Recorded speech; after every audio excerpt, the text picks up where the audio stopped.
ජීවිතේම අවුල් වෙලා. ඉංග්‍රීසියෙන් කියමු. අවුල් වෙලා කියන වචනය අපි කොහොමද ඉංග්‍රීසියෙන් කියන්නේ? සමහර වෙලාවට අපි මෙන්න මේ වගේ වාක්‍ය පාවිච්චි කරනවා නේද කියලා හිතලා බලන්නකෝ.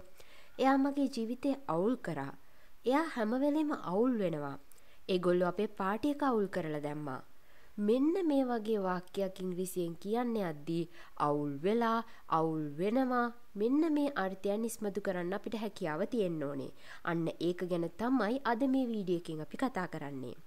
සාමාන්‍යයෙන් යම්කිසි දෙයක්, යම්කිසි කෙනෙක් අවුල් වෙලා කියලා කියන්න ඕනේ නම් messed up, අවුල් වෙලා කියන අර්ථය අපිට ඉදිරිපත් කරන්න පුළුවන් messed up කියන යෙදුම පාවිච්චි කරගෙන.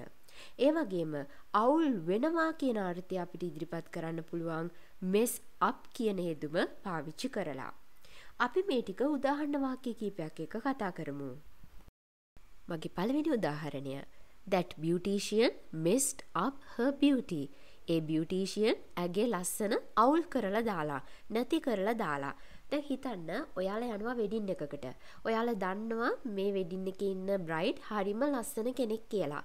හැබැයි වෙඩින් එකේදී රූපලාවන්‍ය ශිල්පිනිය ඇයව හැඩගන්වලා තියෙන්නේ ගොඩක් අවුල් විදිහට. ඒක ගැන ඔයාලා කතා කරනවා. ඒ ළමයාගේ ලස්සන විනාශ කරලා, ඒ ළමයාගේ ලස්සන නැති කරලා, ඔහොම කියනවනේ අපි. එතකොට ඒකෙන් අර්ථවත් වෙන්නේ අවුල් කරලා කියන අර්ථයනේ. අන්න එතනදී messed up කියන යෙදුම අපිට පාවිච්චි කරන්න පුළුවන්. That beautician messed up her beauty. මගේ දෙවෙනි උදාහරණය තමයි That day messed up my life. ඒ දවස මගේ ජීවිතය අවුල් කරලා දැම්මා. හිතන්න සුනාමිය ආපු දවස කියලා. ඔයා කාට හරි කියනවා ඒ දවස තමයි මගේ ජීවිතය අවුල්ම කරලා දාපු දවස, විනාශ කරලා දාපු දවස කියලා. මෙතනදී messed up කියන යෙදුම පාවිච්චි කරන්න පුළුවන්. That day messed up my life. තුන්වෙනි උදාහරණය They messed up our party. ඒගොල්ලෝ අපේ පාටි එක අවුල් කරලා දැම්මා, විනාශ කරලා දැම්මා. යම්කිසි කෙනෙක් යම්කිසි දෙයක් අවුල් කරලා දැම්මා කියලා කියද්දිත් අපිට මේ messed up කියන යෙදුම පාවිච්චි කරන්න පුළුවන්. ඊළඟට අපි අපේ ජීවිතය ගැන කතා කරොත් life itself is messed up. ජීවිතේම අවුල් වෙලා වගේ. life itself is messed up. දැන් මෙච්චර වෙලා අපි කතා කරේ අවුල් වෙලා, අවුල් කරලා මේ වගේ වෙච්ච සිදුවීමක් ගැනනේ. හැබැයි අවුල් වෙනවා, අවුල් කරනවා කියන අර්ථයනොත් අපිට ඉස්මතු කරන්න පුළුවන්. ඒ කොහොමද කියලා අපි දැන් බලමු. Sometimes he mess up and overreact. සමහර වෙලාවට එයා අවුල් කරලා overreact කරනවා. වැඩියෙන් පොඩ්ඩක් act කරනවා කියලා කියන්නේ. ඔන්න ඔය අර්ථය ඉදිරිපත් කරනවා. දැන් අපි මේ පුද්ගලයෙක්ගේ සාමාන්‍ය ගති ස්වභාවය ගැන තමයි කතා කරන්නේ.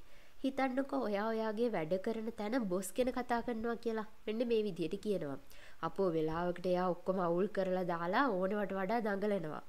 ඔන්න ඕක අපි කොහොමද ඉංග්‍රීසියෙන් කියන්නේ? Sometimes he mess up and overreact. ඊළඟ උදාහරණය. If you mess up your time, don't think about a rich life. ඔයාගේ වෙලාව අවුල් කරගන්නවා නම් පෝසත් ජීවිතයක් ගැන හිතන්න එපා.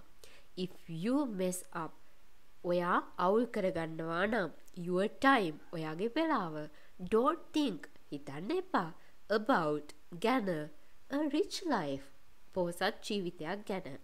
දැන් ඔයාලට ප්‍රශ්නයක් මතුවුණොත් if කියන වචනේ භාවිතය කොහොමද කියලා මේ උඩ තියෙන link එක ක්ලික් කරන්න. ඔයාලට පුළුවන් මම if ගැන කරලා තියෙන පාඩම බලන්න.